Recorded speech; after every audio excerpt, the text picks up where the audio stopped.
In the studio with me today, I'm thrilled to have Max Allan Collins. Max is the author of the novelization of the movie Saving Private Ryan, and he's got another new book out called Flying Blind. It's a novel about Amelia Earhart. It's great to be here. In fact, the first time we met was out at the fair. It was last year. We were talking about Air Force One last year. Last year you had a big hit book based on a hit movie, and this year you have an even bigger hit book based on an even bigger hit movie. Yeah, it is. This is the biggest, I think, of the movie novels that I've done, with the possible exception of Dick Tracy, which was the first one. That was pretty big. It did about 800,000 copies, which is a lot of books. But that's got to be pretty exciting. I've got the list of the top 50 books in America, and there you are. That's fun. On the list this week. That's really nice. It's I think it's number 7 on, it's either Barnes & Noble or Walden. It's 7 and 10. It's in the top 10 of both the Walden and the Dalton chains. Now, Max, of course, is an Iowa boy. He and his family live here in Iowa, and he's done so many different things. I think people would be amazed that you kind of got into this. How did you start writing these novelizations? Well, I mentioned briefly Dick Tracy, and, I used to be the writer of the Dick Tracy comic strip. I wrote that from 1977 till 1993, and so when the Warren Beatty movie was done in 1990, that fell during my tenure. Mm-hmm. And I was a consultant on the movie, and they gave me the opportunity to write the movie novel, since I was a mystery writer and a mystery novelist, and that sort of opened the door then for me to be one of the short list of people who get this opportunity. I actually didn't do any for a couple years after that, and then I was approached to do In the Line of Fire, and the script was really terrific, and I said I'd love to do it, and that one was also a bestseller, and that since then I think I've done. It just kind of grows. Then. Yeah, I've done 1 or 2 a year, and it's been great because a writer like me, who, while I have an ongoing career in and I guess what you call a cult audience for my own work, it's nice to have a profitable sideline like this, because a writer can't really put out more than one sort of real book every year, a year and a half, and for some reason doing the movie novels, it sort of doesn't count against me, and yet I benefit, and now I'm a USA Today best-selling author. So it's kind of like those actors who have to do big hit movies that aren't that great necessarily, but they have to do them in order to bring in income so that they can do the art-type projects. And you, in a way, are doing the hit movie novels so that you can continue your career doing the Nathan Heller books and some of the other things. Yeah, and I've been pretty lucky because with maybe a couple of exceptions, I've really been blessed at what I've been offered, because I've been able to do real interesting projects. Once in a while I'll do one that's kind of what you might call a meat and potatoes one. I did U.S. Marshals, which was the sequel to The Fugitive, and I loved doing it. It was fun. But or some people may say Waterworld, maybe. Well, in that category, I have to tell you, that turned out better than expected. It did turn out better, and of the scripts, now I'm just talking about scripts and what I have to work with, it was one of the 2 or 3 best written scripts. And I would have to say that Saving Private Ryan and In the Line of Fire are the 2 best scripts that have come across my desk. So they somehow, through your agent, you get the contact for this. At the time, I think last year even, you were starting to think about doing this. I wrote it last year, and as you know, it's an unusual process. I think that the average person probably assumes that they send me a cassette of the movie and I sit down and kind of type while I'm watching the movie.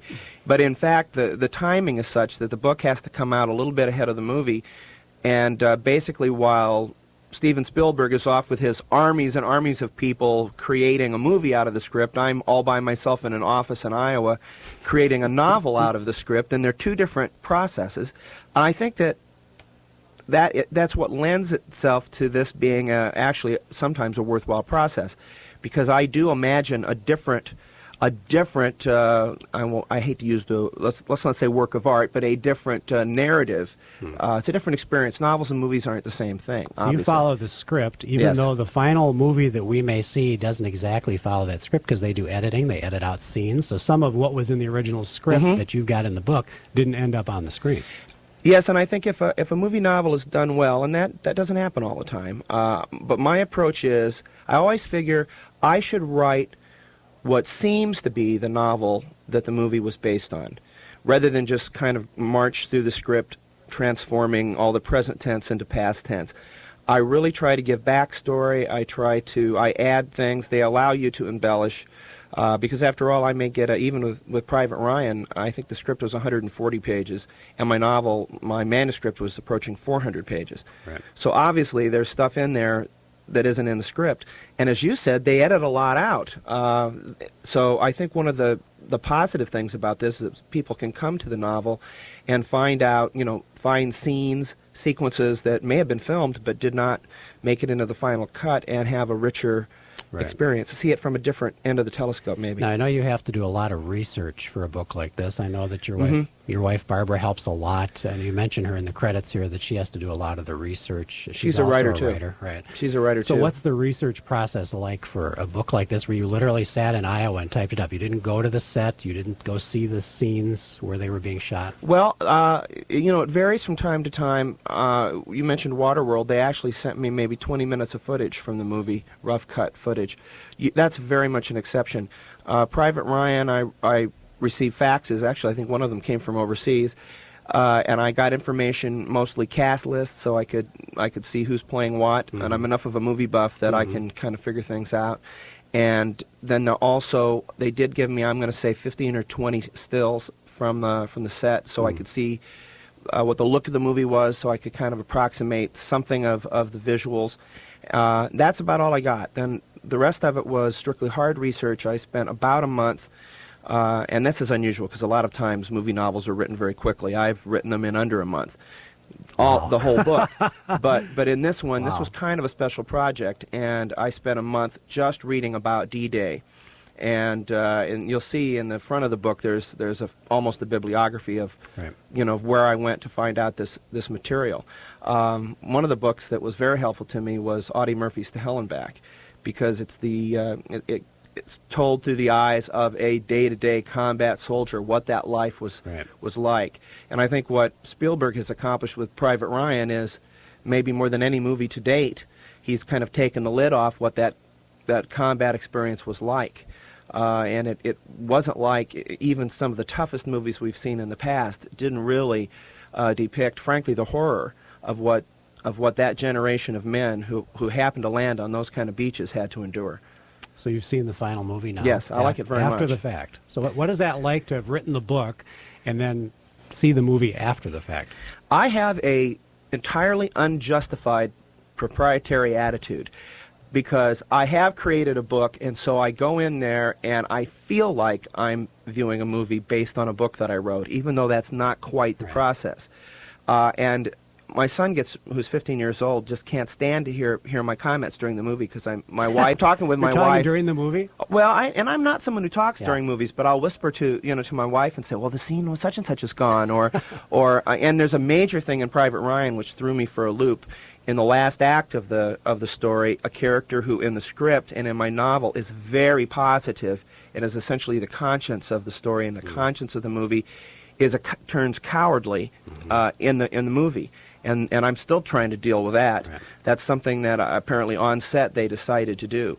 And so, that threw me a little bit. Should people read the book before or after they go to the movie? I usually would say after, but I don't think this one matters, because I think the experiences are very different. In this one case, and I hadn't thought about this, Steve, but I think in this one case, you might be helped by reading the book first, because the movie goes by so quickly. I don't know, have you seen the film? Because it's I think it's 2 hours and 40 minutes. And it really feels like, even though it's something of an endurance test, but you would never guess it was that long a movie. You would swear it was under 2 hours, because the pace is incredible, and it's very, very beautifully shot, extremely well acted. But it's a big cast, and there's a lot going on, and I think you might be grounded a little bit in the narrative and who the people are. Most people, though, I think, do it the opposite. Most I people agree. buy the book after the fact. Yeah. I agree. And Max, before we get to the Amelia Earhart book, I wanted to ask you about Iowa connections, because I've noticed now in the books that I've read of yours, there seem to be a lot of little Iowa connections. And of course, in Saving Private Ryan, the major character is from Iowa, and yet the person is from a fictional town in Iowa. It's not a real town. That's right. And was that intentional? Well, that's what was in the script, and that's what I stayed with. I thought about changing it, but generally speaking, you stay to the. I mean, if I can change the big stuff, but not the little stuff. It's funny. They like you to leave things like that alone. But most of the other soldiers in the book are from real towns. Yes. So just Ryan, and then I believe Miller Those are the only two that are from fictional places. So the two major characters are from fictional places. Exactly. Why do that? Why would they do that? I don't know why they use fictional places. One of the little narrative things I did in the book was every time I introduced a character, I told you his age and what town he came from. Joe Jones, Right. DeKalb, Illinois. I like that. 31. And that was, and what I wanted to do there, there were two things I wanted to do. I wanted to keep saying to you, these are kids. These are young people. They're not Robert Ryan or somebody, some 40s movie star. These were kids. And they're from everywhere. They're from Massachusetts. They're from California. They're from New Jersey. They're from Maine. They're from Florida. I wanted to keep reiterating that this was kids from all over America. So that's why I did that. It's funny that they landed on me. I don't think the fact that I'm from Iowa had anything to do with why I was chosen to write this. But I ran with that and played up something which is mentioned in the movie, but played up quite a bit the Sullivan brothers. Which really are at the heart of this story because it's somewhat based on a real, it's based on the Sullivans and then another family of the Nyland brothers who really specifically were D-Day soldiers who were killed, and the brother was very similar to Ryan, was snatched out. Boy, this really does make you think about that whole subject, doesn't it? Is it worth sending in a bunch of soldiers to get the one brother that's left alive? And soldiers die in order to save the one brother who's left. That's a tough one.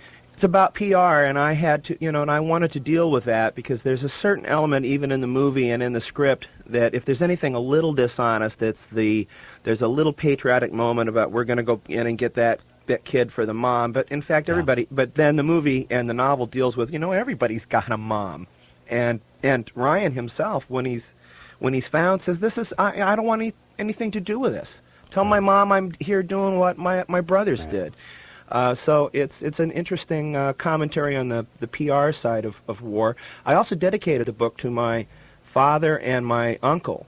Since this is a book about brothers, and only one brother comes back in the novel, in the movie, I wanted to dedicate it to two brothers who came back. My dad, who was in the Navy, and my uncle, who was in the Army. And, both of them saw combat, and I'm particularly glad my dad came back since I was born after World War II. We just might not be having this conversation. Yep, we're glad to. Max Allen Collins is with us. The book is Saving Private Ryan. I want to move on to talk about another book that Max has just had come out. It's called Flying Blind. It's a novel of Amelia Earhart.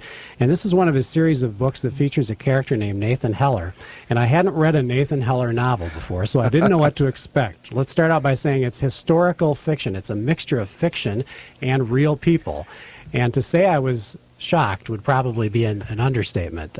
We tend to think of Amelia Earhart as this pure little demure woman back in the 20s and 30s who did this unbelievable thing. And you brought out some things that I'd never even thought of and hadn't heard of, or maybe just heard alluded to before. And I had a feeling reading it that you kind of liked that. You wanted us to think and to be a little bit surprised by it. Well, one of the things that I try to do with these historical novels is, while my detective Nathan Heller is a fictional character, virtually everybody else is real. And many of the people, not all, but a number of the people are kind of household words. Amelia Earhart being a perfect example. And I approach them, and I don't consider it disrespectful, but I approach them the same way I would approach any fictional character, because if you put them on a pedestal or treat them in this kind of, the way, this cameo kind of way they do in movies, it's just very, very hokey. The whole idea of Nate Heller is he's a private eyewitness. He's the mouse in the corner. He's there. He's showing this story part of history. That's the most important syllable in the word history, is that last syllable, story.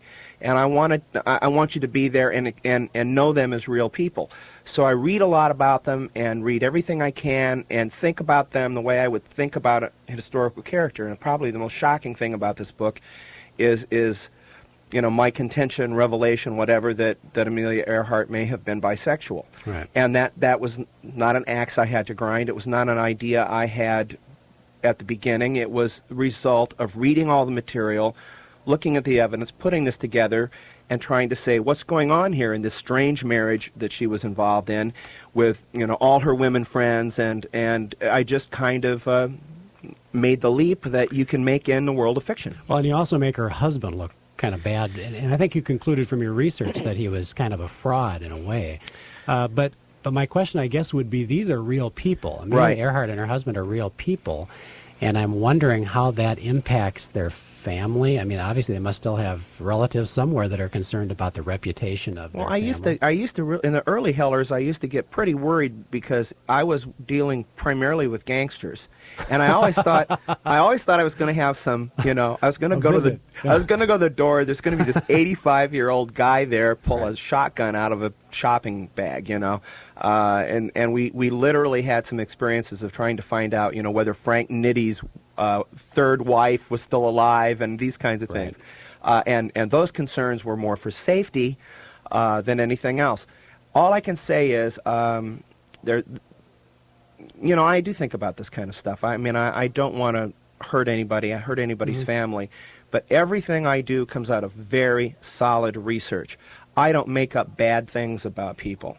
All I do is dramatize it.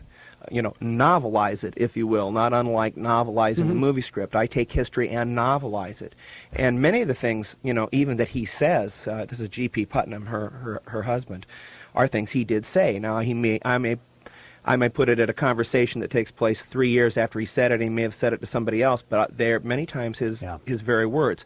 I also try to make clear in the back of the book, I have a kind of lengthy sort of a bibliography where I tell you where I've taken liberties, and I like that, though, and try to let you know what I've done and encourage you to read more and where you can go to meet people. This is kind of the Oliver Stone approach, though, with JFK, where it's like you take fact and fiction, they kind of all blur, and then what happens is, to the person who doesn't know a whole lot about it, you're not sure what's fact and what's fiction.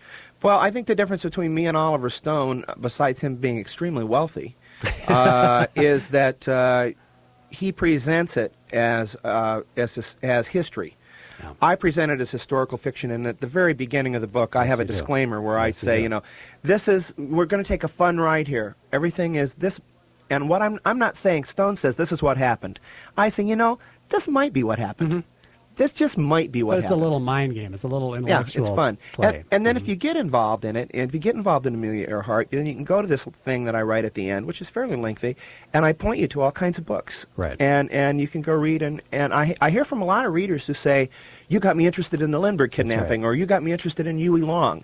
And I like to think I'm doing something positive for history, that I'm bringing it alive, because it grows out of my interest in history. Not, I don't feel like I'm a scavenger. I feel like I'm really building it up and making it fun. Well, just when I kind of thought the whole Amelia Earhart thing had kind of died out in terms of there wasn't much else to say, you said something new. A couple of new things. The book is called Flying Blind. Since you write novels that are based on real people, are there ever legal issues involved? Like, don't their families have the right to their personages, or is there I think the major question is what to do with people who are still alive, and because there's that general you can't libel the dead, which isn't always true if it's John Wayne or somebody like that who has a certain commercial value.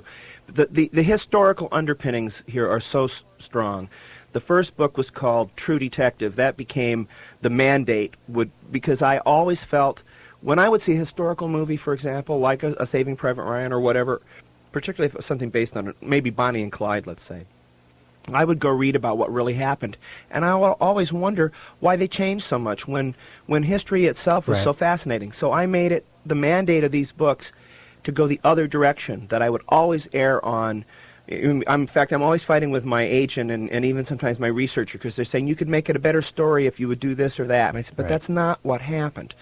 So I'm very, very, very tied to the reality here. But this is becoming a problem. It will be interesting to see the one I just finished. I just finished the next book, and it's about Roswell. Oh. And because I'm coming up in history now. I started with books in 1930. The first book was set in 31, 32, and almost all of the major characters are deceased. But now I wrote one set in 1949. And that means that I am dealing with people who not only existed, they exist. Sure. And what do? And I prefer to use their real names because that's part of the historical thing, But you're going to write real people saying things that they never said, right? Actually, what I do is they say things that are based on things they said. Again, I mainly change context. So now, are you going to have to go to these real people and try to get permission, or is totally Don't know open? yet. I don't know yet. I just turned the book in, and this is the first time we've, what may happen is I may have to go through and drop in different names, Yeah. and at the end say that these are fictional Based on, characters yeah. with, and I do that. I do that even Yeah. in where I say Couple of people, say yeah. they have historical Very interesting. counterparts. No, I'm walking the tightrope Yeah, here. that's kind of exciting. It's You fun. like that, don't yeah, you? I do. It's edgy. Finally, about Saving Private Ryan, of course, the big talk is the violence that's in the movie. They all claim it's realistic. They say it's just like being there, and I know some veterans have been encouraged to not go see it. Mm-hmm. Maybe a good alternative is to read the book. Don't you think it's different to read Yes. than it is to see it on You'll the have a screen? little more distance, I think, from it. And in fact, that was one of the fascinating things to me was that a number of things were very much as I had visualized them writing them. There were several sequences that were very different. There's a sequence at the end with a bridge, where a bridge is fought over, and it's make your own mind up about sort of like the Alamo of the movie. Right. It's where everything ends up, the last big battle, and I had pictured a much bigger bridge. I mean, in fact, I describe a bigger bridge in the book with a steel span construction bridge. And I had gone to the research and looked at different bridges, and I had picked something similar to something that existed in history. But when I got to the movie, it's kind of a dinky bridge, and so the narrative is going to work. I think this would allow maybe a veteran to read it and, well, frankly, maybe plug in on one level, more realistic things than the filmmakers are going to do, Yeah. because they're going to have actual memories to plug in. Yeah. Thanks so much, Max, for being here.